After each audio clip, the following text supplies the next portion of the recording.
right, welcome to another episode of the Cornerstone of America podcast. I am your host, Alex Jowdy, and I'm joined by my co-host, David Body. David Body. Welcome, man. Yeah, thanks. Been a little bit. Yeah, a couple weeks, right? Yeah. It's been a busy couple weeks. Christmas, and you started a new chapter in your life, career-wise. Yeah. With ORW, like full-time now, right? Mm-hmm. Yeah, that was something you kind of waiting to announce. Yeah, we've been kind of talking about it for a bit, but super exciting. Yeah, so they're hiring me as the Director of Digital Engagement and Communications. So it's fancy. Yeah. Social media and then working on starting a podcast for them. Awesome. So yeah, we were talking about that before. Yeah, it's gonna be cool because they have nothing going yet, and there's so many places we could go with a podcast for them. They're like, you're on a podcast? Like, yes, I've done 3 episodes. I'm a pro. Yeah, I know what I'm doing. No, that's great, dude. Yeah, so it'll be fun just to kind of, the social media piece is fun because it's not something that I would also either say I'm an expert in by any stretch, but it's something that I've been digging around in just on my own to begin with. And so now a lot of little tricks that I've been learning, I get to really dive in and actually, essentially getting paid to do the research, figure things out and make it happen. So it's been pretty cool to kind of play around with that.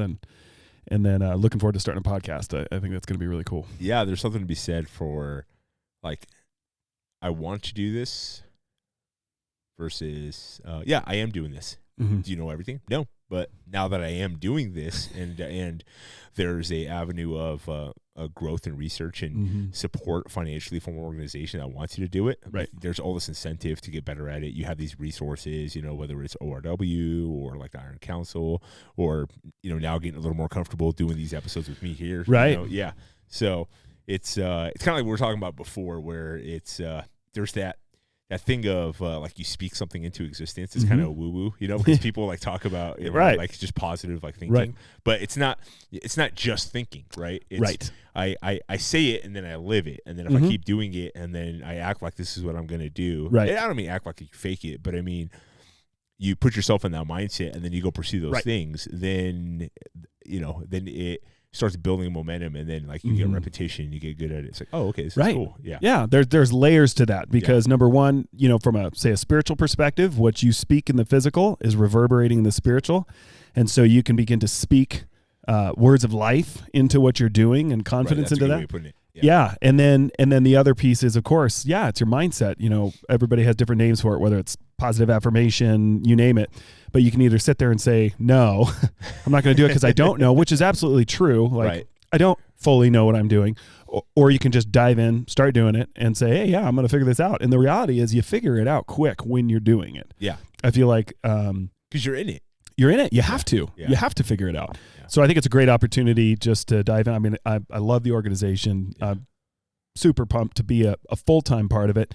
And then to specifically be doing the podcast, especially, that's something I've been interested in getting into for a while. And which is part of what you and I have talked about that landed me here. And so I think it'll just be really cool to start something from scratch. And we've got, one of the big things that with ORW is that it's word of mouth, it's testimony, it's what people have experienced there. That's what draws people in. Right. Well, a great platform for that is a podcast. And so to have the team, to have alumni be able to share on a public forum what happened for them, how they're doing now, that's just another great avenue to get the word out there. So We'll see how it goes. Yeah, man, I'm excited for you just because we've been talking about this a lot off the air, like what. Especially coming from where you came from, like moving and leaving the whole Seattle situation, and because that looks pretty now. Yeah, not to go down a rabbit hole. One of the things I've taken on more full time now is one of my roles is I'm a director of operations for this national security company. And we have government contracts and private contracts in Washington, and I don't know how to feel about this, right? And so this is what I mean, not from a security standpoint, but a couple of our contracts that do well is Washington has and some of these states have these vaccine mandates, okay, and they have now the mandates to go into to even enter a business. Yeah.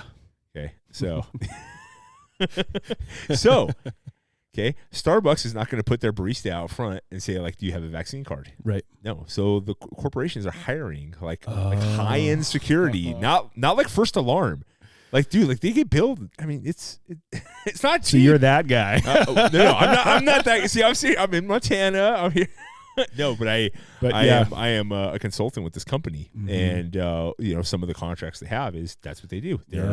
They're these large corporations hire us to work security for some of their retail places where the state has mandated proof of vaccination. And I don't know how to feel about that. Yeah, that's tough.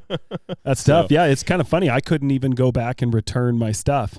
I remember you were telling me. Yeah, I had to ship it because because I wasn't allowed to go in anywhere. If you know what, if it was, I don't know, maybe it's being hypocritical. If it was, if I was asked to go work that gig, that's different. I'd say no. Yeah, but look, our guys, like it's an employment opportunity. You know, here's the funny thing is if they weren't doing that, I'd have them in different places. You know what I mean? We do security for everything we do, like threat of violence. We do response. We do high risk separations, like when a big corporation lays off like 200 people. Yeah.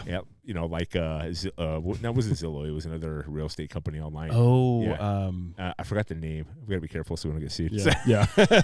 No, but somebody out there. Like on a Zoom call, he laid off like 900 people, right? And then he called them like lazy slackers. Like, who knows? He could have been right, because they were working at home. Dude, so my buddy, one of my vendors out there in Washington, he's trying to go. We have to deal with the Department of Licensing in Washington. It's a fucking nightmare, right? And he called to get because again, like talking about, we're not just like a mom and pop security, like these are armed, concealed, like private investigator security licensing. So it takes a process to get licensed to do this, right? Submit the paperwork for an agent. Waiting to get back, he calls and says, "Hey, I wanted to follow up on the paperwork." She goes, "Well, it's snowing right now, so we're not working." He's like, "You work from fucking home.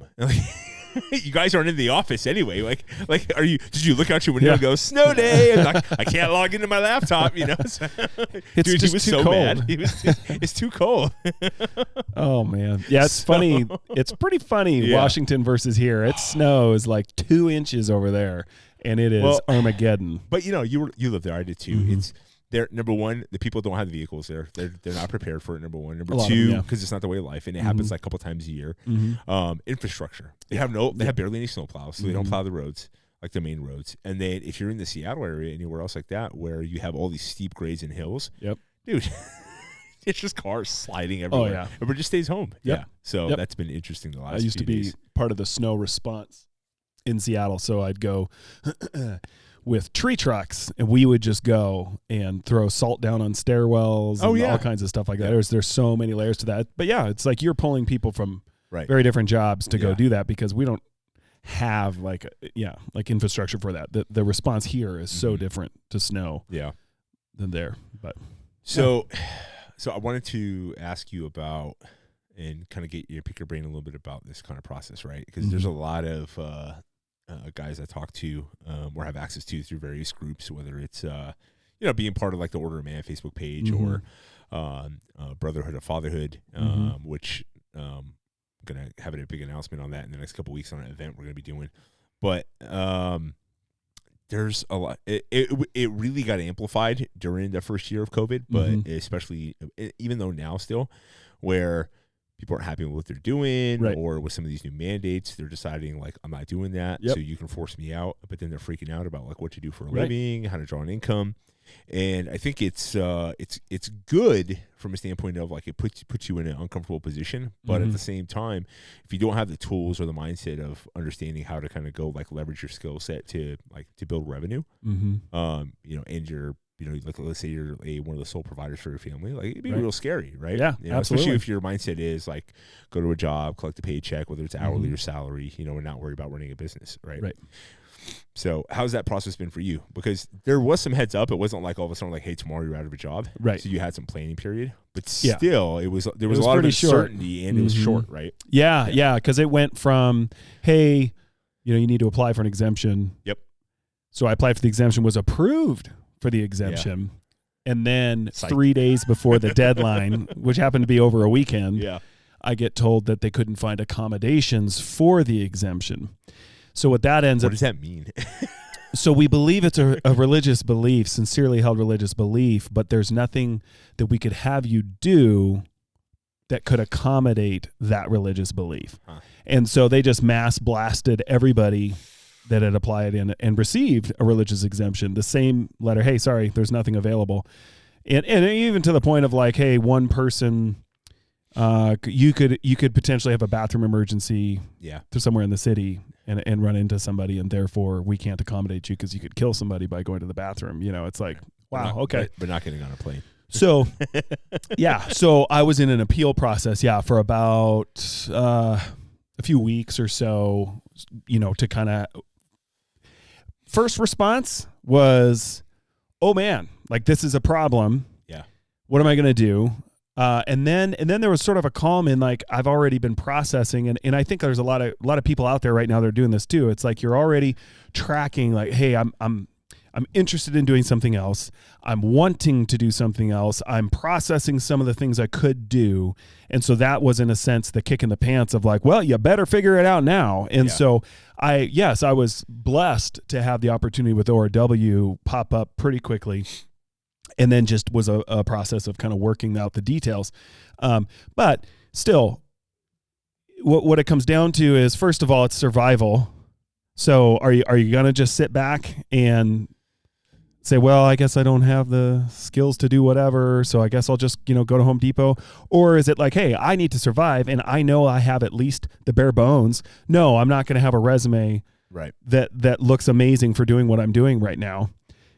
But to have the courage to say, okay, this is a risk worth taking because the reward is huge. I get to do something I love. I get to work from home, travel once a month. Like, that's great. Like, it's a great schedule. It's a great organization. So therefore, okay, here's what I'm going to do. I'm going to put myself out there and say, yeah, I can do this and I'm going to figure it out. And so it kind of goes back into what we were talking before about risk. Are you willing to take the risk to do something you want to do, even if you're not confident that you know everything you need to know to do it? Now, not all jobs, whether it's I feel like starting a business, there's nobody that's grilling you to find out if you know what you need to know. Yeah. If you're starting a business, you're starting a business. Get out there. And coach, here's my business card. Yeah. Like, just go out there and do it, you know? And to some degree, the urgency of needing money is going to drive you forward to continue to say, hey, I got to go find business. And so, literally it's up to you. If you want to sit on your couch and cry about not having your other job anymore, then you're not going to make any money and you're going to end up working at Home Depot, or nothing against Home Depot, or you can get out there, start beating feet. And next thing you know, you're creating that income, and it really comes down to you and your drive. But then if it's working for someone else, I think that's where that courage comes in of like, hey, you got to be willing to put yourself out there and say, hey, I'm confident that I can figure this out. I can do this. And regardless of whether you really do know every single detail, and if you can build a relationship with, who you're working for, or if you already have a relationship, then it's like, step out there. Hey, you can hire me as a contractor. I'm going to do these things and just get out there and do it. And honestly, I think it's great because it has forced me to step into areas that I've been interested in, but didn't have necessarily a ton of experience in. Right. And so again, it's risk. Are you willing to take the risk to get to that reward? Because a lot of people want the reward now. Yeah. But they're just not willing to take the risk. Well, I would venture to say too that at least for you, this is something you helped manifest. And what I mean by that is you put yourself in a position where you began working with this organization, however long ago it was, a couple of years or something. Yeah, a couple of years. Right? Yeah. And not too long after, there's probably a part of you of like, this would be cool if I did this for a living. Yeah. Right? Yeah. And knowing at the time, like, the opportunity wasn't there to do it for a living, right? But you had your foot in the door with the organization, and it's like, let me just do like good work, right? And then let me just, put the work in over the next year or two and just see, what blossoms out of this this effort, right? And it was something you were really passionate about. Yeah. Right? Yeah. And so you do that, and I think that's where a lot of people, what happens is complacency is they have a job or a career, and especially if they don't like it, even if they do like it, right? But not realizing how kind of fragile that hold is on that career, especially if you have no ownership or say in, your job security per se, right? Right. Yeah. So, not really having a secondary plan or a backup plan, or something that you can pivot to if something happens where you lose that, then and you haven't been working to kind of plant those seeds and kind of and really, like, you know, for lack of a better term, you know, like tend the garden, you know, like, you know, put the time and effort into it to watch where that grows next season. Right. Yeah. So I think that's where, like, my gig I have right now, that came out of a relationship I helped. I worked on growing 2 years ago, and just kept, like, okay, provide value, build more relationships, network, build, provide value, et cetera, you know, get some contract work here and there. And then recognizing where this, like, organization was going, like, I think I have an opportunity here. Like, if they decide to kind of go to the next level, I could be right there at the ground floor of, like, the growth of the next level, right? You know what I mean? And that's exactly what happened. Yeah, and it kind of goes back to what we've talked about before in number one, networking. Like, even if you have a stable job, if you have even the slightest desire to step out on your own, start networking, start building relationships with people. And I think that's what I've seen in my life over the last couple of years, was not that I proved that I could do a podcast, not that I proved that I could do social media or any of those things, but that I built relationship with an organization, got to a place where we got along really well. I really liked it. I used to talk to my wife, man, it would be so amazing to have this be my full-time job. We used to say all the time, it'd be so awesome. I remember she told me that, like, a few months ago, actually. Like you would love it if you could do this full-time. That I've thought about that, but I was just like, that's not going to be an option. You know? And so what I did was put myself in a position where I have the relationship and the relational equity to where there's trust built to where they can say, hey, I'm willing to take a chance on you, even though you don't have that experience. And I think anybody who's considering stepping out on their own should be building that network and building trust with people to the point where they can say, hey, would you be interested in coming and doing this? I know you don't have a ton of experience, but I think you could learn it. Boom, there you go. You start stepping in and start doing that thing. And like you said, too, you just built that relationship, and boom, you're right there when the right things start happening. And so, again, it kind of comes back to, you know, who are you as a person of character, for one? Like, do you have integrity? Are you somebody that people trust and are like, hey, I really like working with this guy. I trust him even if he doesn't have experience. I trust him to be able to step into that. Right. Or maybe you have so much experience, they're like, wow, like, this guy's awesome. Not only does he have the experience, he's made a character, et cetera. And so you build that to where, I mean, that's when doors start opening. Yeah. And that's kind of what we've been talking about too, is like, if you put yourself out there, that's the only way you're going to get doors to open. If you're never putting yourself out there, whether it's networking, whether it's, you know, taking risks, there's not going to be any doors to open. You're going to be in that complacent spot of like, I hate my job, but I'm still here. Or maybe I like it, but it's not really where I want to be. Yeah, it's the answer is no 100% of the time to all the questions you don't ask. Right. You know, it's like, so it's, I mean, if you think about it, how many people do you know, like, that off the top of your head, you can sit there and go, this person is an ignore skill set. This person is like qualities. This person is reliable. This person is honest. This person is kind of disciplined, hardworking, confident but humble, right? So not cocky, right? Confident in their abilities to learn, and then humble. So you take that and you present yourself in that fashion and provide value to people of, you know, of whether you want to call it people of influence, successful individuals, organizations, that kind of stuff too. They're looking for those kind of people, and it's a commodity that is not in abundance, right? So if you show that's who you are, it's kind of like Ryan talks about it, right? He talks about how like one of the best things to do when you want to get started is to build relationships and network with people of a what some people will call like a higher value than yourself, and it's not really a higher value. It's like people that are already more successful than yourself or have a bigger network or company. Is you don't go in going, hey, can you do this for me? Right. It's you find ways to provide value to that individual, to show your value to that person, right? And if you do that enough times, eventually when opportunities come up, and because opportunities will come up in those organizations, they're always going to come up. They're going to grow. Somebody's going to leave. They're going to look to fill spots. maybe looking to do something they thought about doing for a while, but never really thought about pursuing it because they didn't have the right person to do it with, right? And you just showed them through your actions with like these 3, 4, or 5 projects that, hey, you know who would be good at this, right? And that's paid off for me like time and time again, you know, like with numerous organizations, especially this most recent one I've done. And because I didn't go in, you know, there's a part of me that had this mindset of like, if I can show my value through like goodwill and effort, then it's going to come back tenfold. But I didn't do it only for that. You know what I mean? Like if nothing came out of it beyond like what I did and like them being happy with the work I did and making a little bit of money, like, that's great. Like it would have been great. And that's happened numerous times, right? But like opportunities aren't going to come around unless you're able to do that repetitively and show like where you are. Right. Yeah. If you can't show yourself to be a man of value, man or woman of value, of integrity, there's not going to be too many opportunities popping up for you.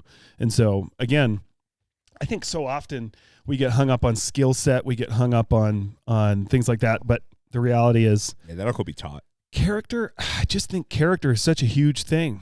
It's if you're living a certain way and you're showing that you're a hard worker and you're selfless and you're providing value, man, it's just incredible what kind of doors will open. And I think especially in this day and age where, let's face it, like one of the big issues we have in our society is the integrity and character of men. Like we're struggling, whether it's as fathers, whether it's as husbands, whether it's as workers, like it's a struggle. You go to any of the hardworking jobs these days where they say, it's really hard to find people who want to work hard, who want to stick it out, come do these things. I used to log, and that was the struggle, you know, geez, how long? 16 years ago or whatever when I was logging now. You know, that was a struggle back then, let alone now. Like, man, I can't find people who want to, you know, do the hard work and show up to work every day and tell the truth and, you know, these different things. I just feel like sometimes something as simple as being a man of character, integrity, and offering value because of the situation we're in as a society opens just so much up. So, I mean, you just never know what doors are going to open up if you can be that man, that woman, and then just keep your eyes open for opportunities. So I thought it'd be kind of cool to go through some recycled excuses I hear a lot of times. And I don't want to go down this path to tout, or to talk about like how hard my life has been or the obstacles I've had, right? Or you know what I mean? What I want to do is I want to kind of go through like some of the stuff that people typically use as excuses not to do something, and how that's easily like it's very easily I want to say to an extent it's simple to overcome from a standpoint of like putting a plan together for it versus action can be kind of difficult, but look, anything good in life is difficult at times, right? Yeah. So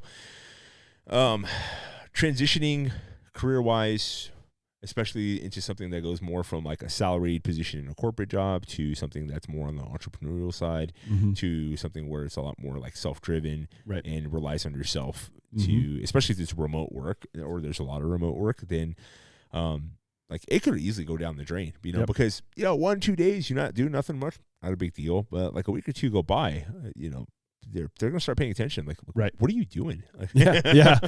Are you doing anything? Are you doing anything? Like, we've gotten shit from you over the last 2 weeks, man. You know, so it's so there's a lot of ways people, like men will really use, they use their family or family obligations. Now, when I say family, I mean, it could be like a spouse, it could be children, it could be, maybe their parents because they're older. So, you know, they're used as a crutch or an excuse not to do things. Right? And I think that's really, not only is it a detriment to yourself, it's a detriment to your family, those people you're taking care of, because you're probably miserable, and so you're probably not great to be around. Right. So so I think so. One of the things I hear all the time is I don't have time. Right. And there's like been thousands of podcasts done on this, on time management and on you know, and like time vampires and that kind of thing too. But like, I think we can give like 2 to 3 really like solid, simple, like actionable advice that's like real life, to where you can say, I don't have time. Cool. I bet you I can prove you wrong. You know, like in these 3 things. Right. So for you, where do you think that transition from what you were doing with a career job to like now ORW, and then where you found like some hurdles of like maybe family time, because there's that little period of downtime, right, where you go from one to another, so you start doing more things with the family, and then the family starts kind of expecting that. And I'm not saying they did, I'm just saying it just tends to happen, right? They get used to kids get used to routine, especially kids. Yeah. So how'd you manage that? Yeah, so I think you just started like the last 2 weeks back with that. I just started again, and I think, and I went through this when I first went remote with Seattle as well. It was this struggle of, how do I do this from home? But I'm not home. It's supposed to be, So I think first of all, it comes down to priorities. We already talked about on a different show. We talked about how if you think you don't have time, track your time just like you would your finances. If you don't think you have money, see where your time's going. So we already talked about that. So then it's like, what are your priorities? And you got to set boundaries. I think with family, the first thing is you better be on the same page with your spouse, especially, and then obviously your kids need to be involved in that as well. Because if they're not on the same page, it's going to be really difficult to start anything and create boundaries of any kind that aren't just going to seem, hard. So if you're on the same page, then you set boundaries. So I used to have a boundary. I'd say, okay, if my door's closed to the office, that means please don't come in. Don't bother me. Right. I'm busy doing stuff. Please leave me alone. If the door's open, feel free to come in, say hi, whatever. If you got a question, ask me a question, stuff like that. So I think the first thing is you got to set boundaries of like, hey, here's what I have to do to be able to make this happen. But then there has to be boundaries on both sides of like, okay, but that also means that, your family needs you. Therefore, just because it's my business and I need to put, a lot of work in doesn't mean, okay, now I'm going to work from 6 a.m. till 10 p.m. And never give any time or effort to my family. Because pretty soon my family's going to hate the business. They're going to hate it because they're going to resent the fact that it's pulled me away. And so for me, kind of jumping back in, it's been, all right, here's the timing that I'm needing to be doing things. It's especially certain windows. This is going to be my time where I need to be left alone. But then one of the beauties of having your own business or being an independent contractor or something like that is that you have more free time to do things with your family. Right. So to also like, hey, because I'm doing this, we get to go, snowshoeing during my lunch hour together and have fun doing that. Or we're going to go do this fun thing during the day. Whatever you can do to kind of, I feel like, give a little bit of a nugget. Cause like, yes, I'm setting this boundary, but at the same time, I do get to spend time with you guys because, hey, I started my own business. I have flexibility now to be able to work with you guys, or I'm working in this job that has more flexibility. And so I think setting boundaries and to some degree allowing space for your family to set boundaries as well. Your spouse might say, hey, I'm sick of you working till 8 p.m., not coming down to eat dinner with the family. Yeah. Respect that. There's a big difference between, we've talked about this numerous times, being busy and being productive, right? So you could waste 3 hours of time being busy that with projects and things that you could have gotten done in an hour if you were just more focused and more diligent with what you were doing, right? And because you decide you're going to do the work while you're around your family, right? Anna Marie and I have this thing where she's got like an office space set up in the bedroom,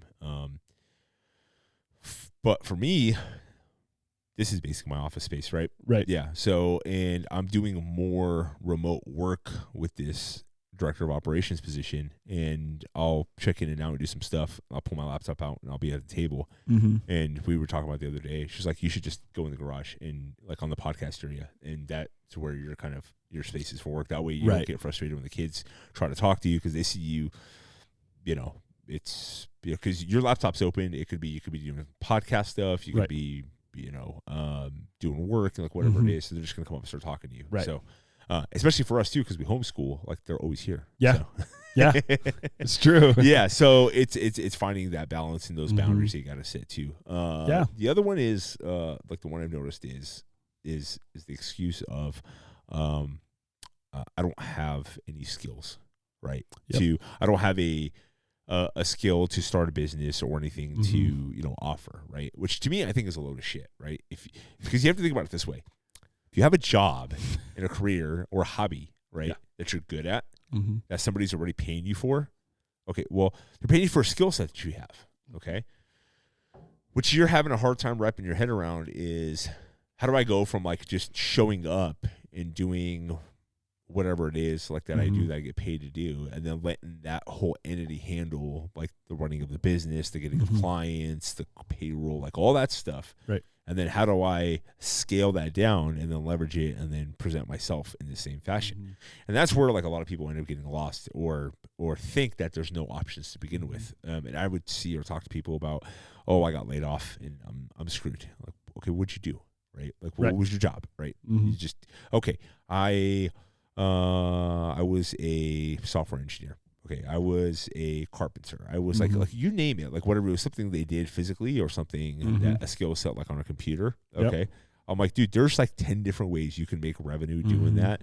Like, is it going to be right off the bat super ideal to where you have like 10 different revenue streams that are like a tenth of what you made before?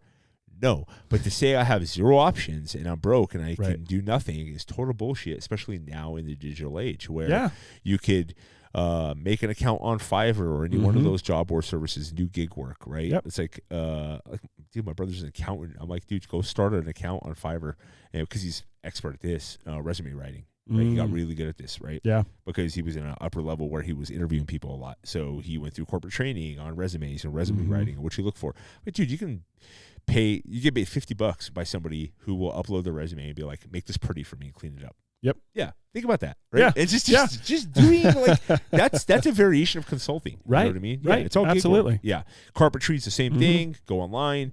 You start offering your services up. Like you pick two things you're good at making, make a bunch, start selling them online through whether Facebook Marketplace, whether it's OfferUp, like whatever it is. And I'm telling you, anybody who says they can't do this, dude, you can kiss my ass, because I don't know shit about woodworking, right? And I built squat racks out of wood, and I had like back orders. You know what I mean? I just looked for a demand, right? So if you're a woodworker, just go look at what's in demand. Get good at like a couple things and just start making them, and then they'll sell. Yeah. You know what I mean? They'll sell. Now, right now it's a little bit tougher because, we've got Brandon in office and inflation through the freaking roof, and wood now was like $80 for like a 2x4. Yeah. That's crazy. But yeah, it's nuts. But the bottom line is everybody's paying the same thing no matter what. Yep. So inflation it could be used as an excuse to something to an extent, but the bottom line is if you have a skill set in any level, there's ways for you to be able to leverage it into revenue. Yeah, I mean, there's literally, and I would say too, even if you don't specifically have a skill, the chances are in the skill in the job you're doing currently, right, you probably are aware of gaps. You're aware of those voids that need to be filled, and I mean, you can learn anything on YouTube these days. Yeah. You can learn anything by listening to some podcasts, watching some YouTube videos, and so the reality is, that's not a great excuse to say I don't have skills, because the reality is, if you want to do something else, first of all, you will prioritize it and you will make time to learn how to do it.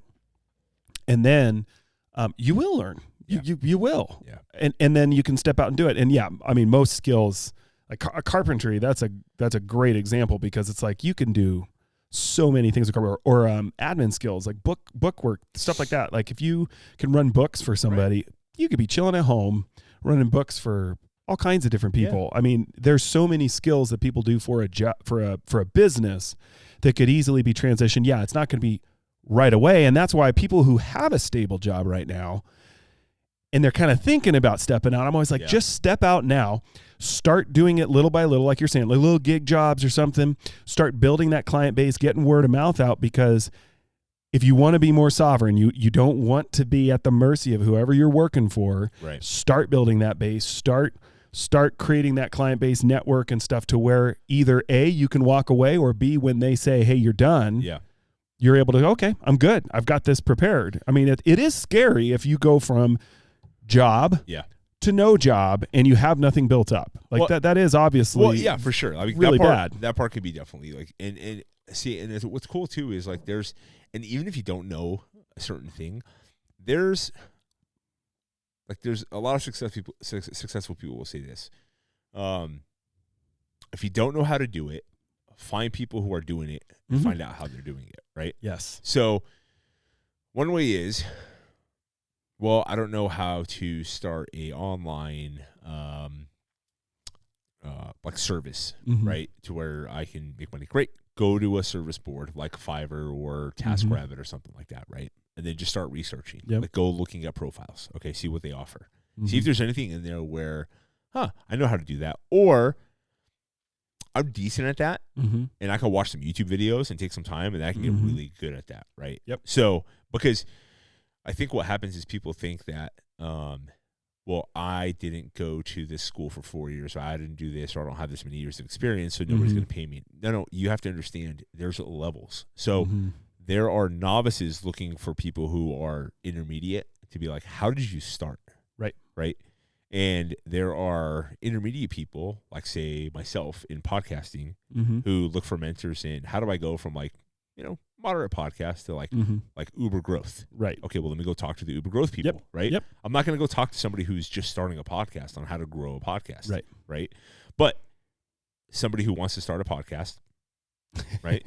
Like not because I'm better, it's just I've been doing it for 2 years. So therefore I have some experience, right? There's some value there, right? So if I wanted to do this as one of the services on, say, Fiverr, it'd be like, I will help you start a podcast, right? $50, I will go from concept to you have a podcast, right? Like that whole thing, and I will give you like the book. There's people that write ebooks, So there's so many different ways on how to do it. Hell, like, dude, one of my consulting clients is paying me to help with social media and build them a website. I'm not an expert at building a website, right? No, I just took my consulting fee. I took a small percentage. I hired somebody on Fiverr, right, to build out their page. And once they built the page and I watched some YouTube videos, now I customize the page. And go. So I paid $100 out of the $1,000 they paid me, right? You know what I mean? And then now I manage it. And as I'm doing this, I'm learning a new skill set. Like, there's a whole spectrum of like careers for people on these tasks like e-geek sites on optimizing Shopify pages, right? Like because it's so huge, right? Dude, you can teach yourself for free on YouTube how to be good at that, right? Very simple. It's a software, right? Yeah. So I'm telling you guys, there's like 1,000 opportunities just to get better, and you may not find the one you're passionate about from the get-go, but like there's zero excuse now to say I can't make money, I'm broke, right? It's all on you. There's the information's there, the resources are there, the people are there to help. Like, hell, dude, there's people on social media that have like millions of followers every day that just post stuff for free. There's a lot of great resources. That's better than any college education. And I agree, and I think you bring up a great point too. Is like, who are you surrounding yourself? If you want to be an entrepreneur, surround yourself with successful entrepreneurs. Right. I think we have a tendency to isolate in general as men. But then, especially with COVID and all this stuff, I think we can end up kind of isolating ourselves to where we're here and we're looking at the rest of the world like, oh, they're ultra, they're super smart, or they're just so charismatic. That's why they have such a big following. And then we can come up with all these excuses. But the reality is, well, if we would stop being isolated, step out there and surround ourselves with successful men, with good men, and that goes for anything. Hey, I respect this guy because he has a great marriage. I want my marriage to be better. Well, guess what? Start being around the guy with a good marriage, and you can start learning, why does he have a good marriage? Here's this guy who's successful with a podcast. I'm just going to go spend time with him and figure out what he's doing. It could be across the board, but surround yourself with those people because they're there. And if you can't find them in your local circle, there's, like you're saying, Fiverr, there's with social media and YouTube and everything where it is these days, like there's truly no excuse not to be surrounded by voices speaking to us the things that we're trying to figure out, whether it's marriage, whether it's parenting, or it's business, it's, learning a specific skill. There's just too many resources out there. And I think, honestly, for the most part, if we're not doing it, it's because of fear or laziness. And we've talked about this already. I think that's typically what holds us back.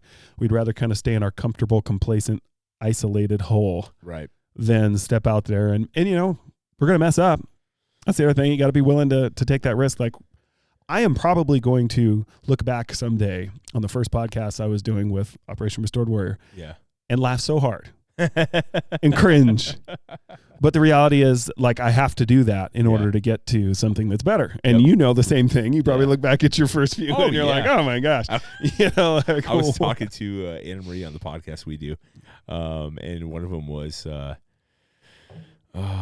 It was, I'm trying to remember what it was specifically. Oh, we were talking about her time when she went to Texas for the seminar last month, and she met up with her longtime coach that she sees maybe once every couple of years. She lives in New York, and we were talking about how she has a podcast, and I had her on. She was like my second or third guest, right?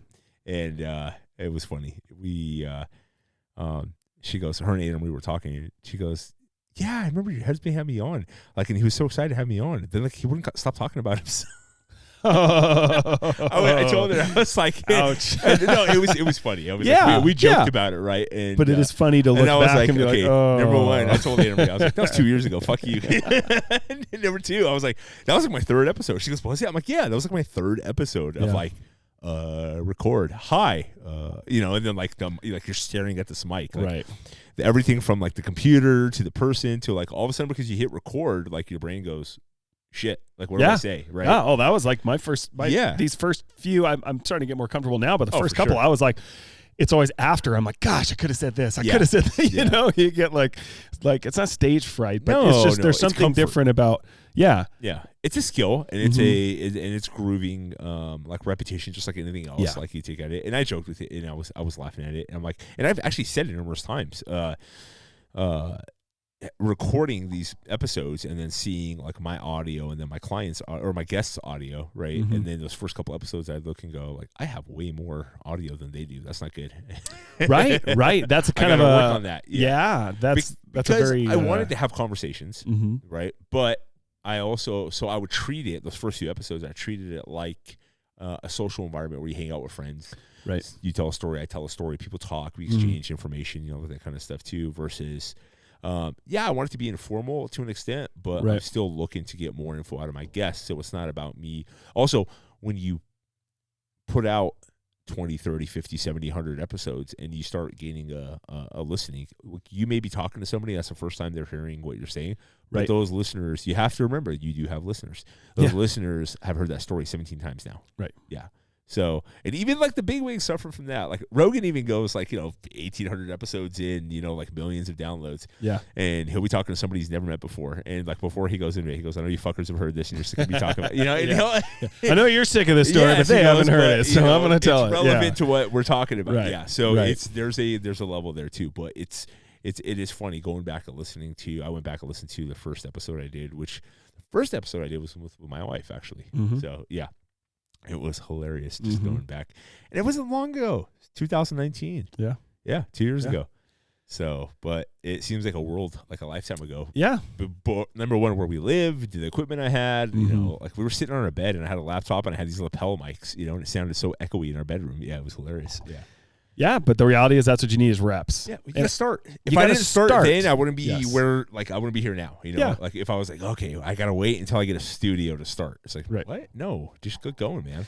Well, the reality is too, if a studio is an issue, again, build a network. Yeah. There's probably people that have that either know or know someone that have a studio.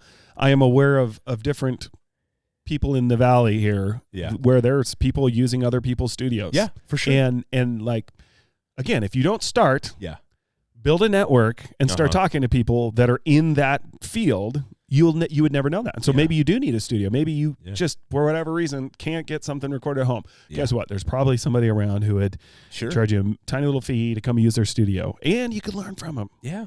No, it does, man. It comes in handy for sure. So. Yeah. All right. Family is used as an excuse sometimes. Like lack of a skill set is used as an excuse sometimes. What about just like flat out laziness?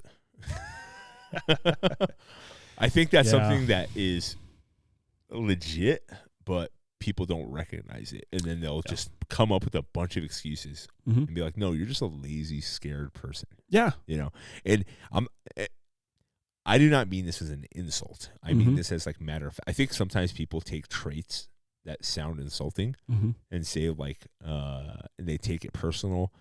Well, let me rephrase that. You should take it personal, but they take it as if they're being insulted instead of recognizing their faults and areas they need to work on. Like you can recognize, go, oh shit, I'm lazy. Like I defer to like the path of least resistance all the time. Like this is not good.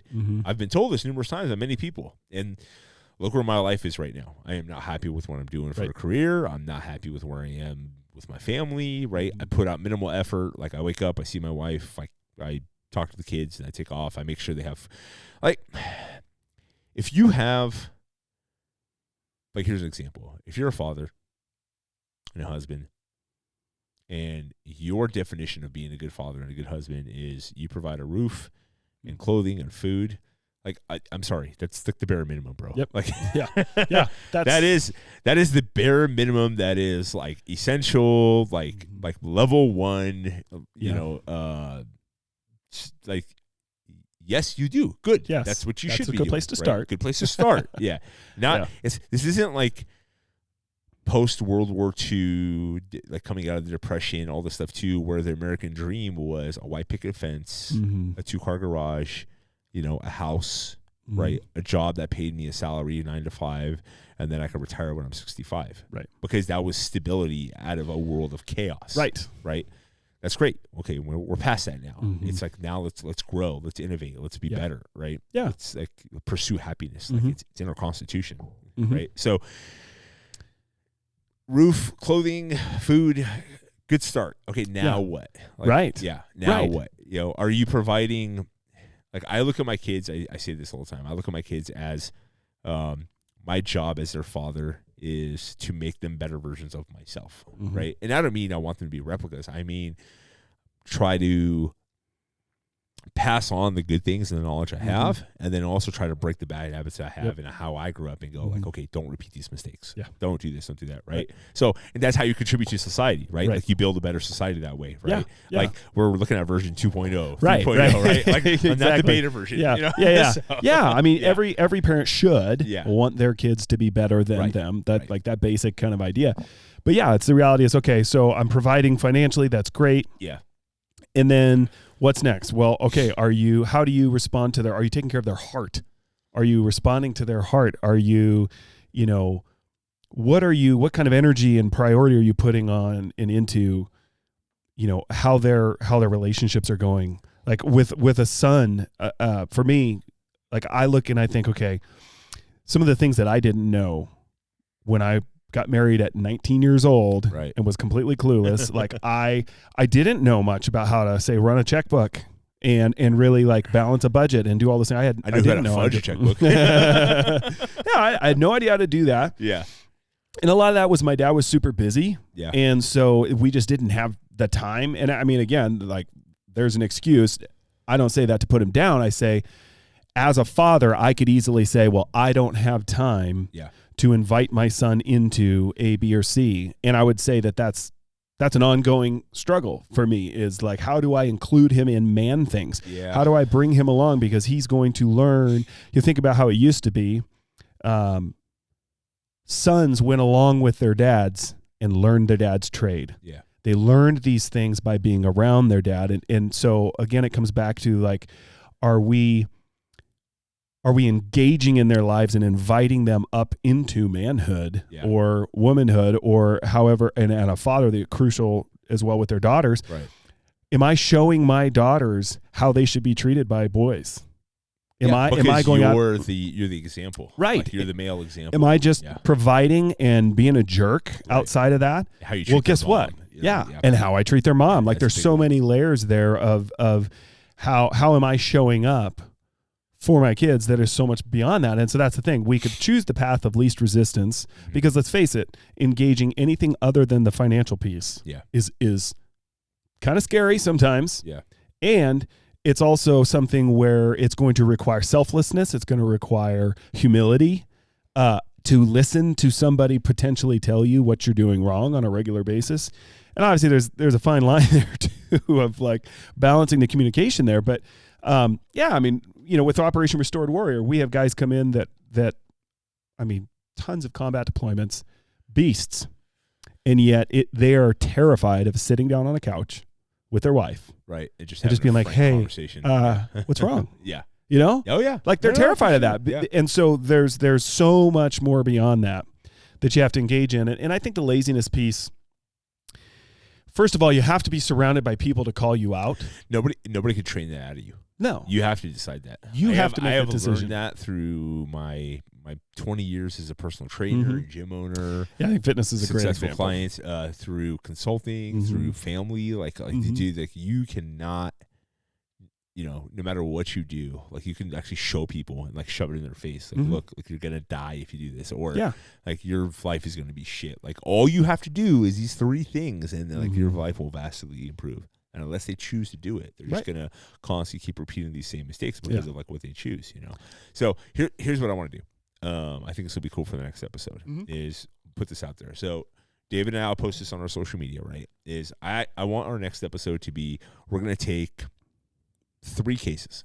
We'll take 3 people, okay, and we're gonna actually go through. You guys are gonna send us your information, right? Like your scenarios, all right, and we're actually gonna help build a action plan for where you guys want to go with your life. Like, and you can say, I have this job, I hate this job, I like to do this is what I want to do, right? That's one example. Or I have no job, I just got laid off or fired, I have nothing, like whatever it is. Like send us your scenarios, right? And then we'll pick like 2 or 3, and then we'll dedicate the next episode, and we won't come in and we're not going to wing it. Like we'll get the information, we'll go through, we'll sit down, we'll talk about it, and then we'll address it in the episode. And here's the thing.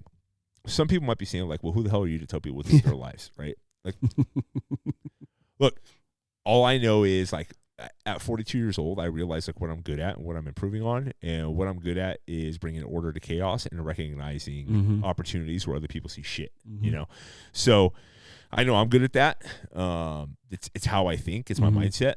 So like I joked around. One of my friends was like how many businesses have you started like through friends where like you're just talking to people and like what do you do? Like, hey, let me show you how to use Instagram. You can grow your your little side hustle. Right? Yeah. And look, and that was the funny thing is like I always wanted to do that. Now I am a paid consultant. I help people run their businesses, right? So that's what I want to do. I think it'd be really cool. So for next episode, we'll get people to send in some information, send in some spots where you're struggling, go into detail like as much as you want, and look, we can keep it anonymous if you want, but and we'll DM you and let you know like, hey, we're going to address it in this podcast, right? And I think it'll be really interesting to kind of go into that. Absolutely. Yeah. And life stuff's good too. Like, and I'm going to learn from it too. Yeah. That's the thing. Like, I'm a certified life coach. Yeah. I am not a life coach because I know so much about life that I can just tell everyone what to do with their life. Being a life coach is asking the right questions, having experience, and being able to guide somebody. Yeah, exactly. It's not about like, oh, I got it all figured out. Maybe So yeah, that'll be fun. All right, so send in your information to at Cornerstone of America on Instagram or at david.m.body. Right. This will be a great way to end this. So you remember? So I have a service now I use. If you guys have looked and seen my Instagram page, looking more professional now, is so I have a post-production crew now that does like videos and whatnot, and they do like quote cards and stuff for the podcast. So one of my virtual assistants, and the first time I sent her your name and a link, right, to do the quotes for you, and I get back this like freaking shirtless, jacked bodybuilder. Not me. And it's like this inspirational quote, and it's this dude with this pretty dude, sculpted beard, like doing a curl in the mirror. And I was like, wrong David body. Right? Now, that was funny, right? Yeah. And I said, here's his Instagram page. Okay, cool. Right. So that's 4 episodes ago. Every episode, when she does your quote cards, and it's the same woman, right? It's that David body. And I responded back, wrong dude again. And then yesterday, she did it again, 3rd time. Oh, man. And it was like a whole other set of photos. I'm like, stop stalking this guy. It's the wrong guy. Okay? That's not him. He's jacked, but that's not me. David.m.body. David. Yeah, when you start searching body on Instagram, you never know what you're going to get. Yeah, David the body. Yeah. All right, man. So we'll do that, and then we'll address it in the next episode, and that'll be, I think that'll be interesting. I think we've covered a lot of stuff from a standpoint of like obstacles and information and motivation and life goals and what you want to do in the last few episodes. I think it'll be fun to actually kind of dive into some actual projects, and I can even pull a couple that I'm working on right now. I'll talk to the guys and see these clients and see if they're interested in, keep it anonymous, but like if they're interested with me, like actually talking about kind of what we're doing work-wise. Yeah, that'd be cool. Yeah. Awesome. All right. Till next time.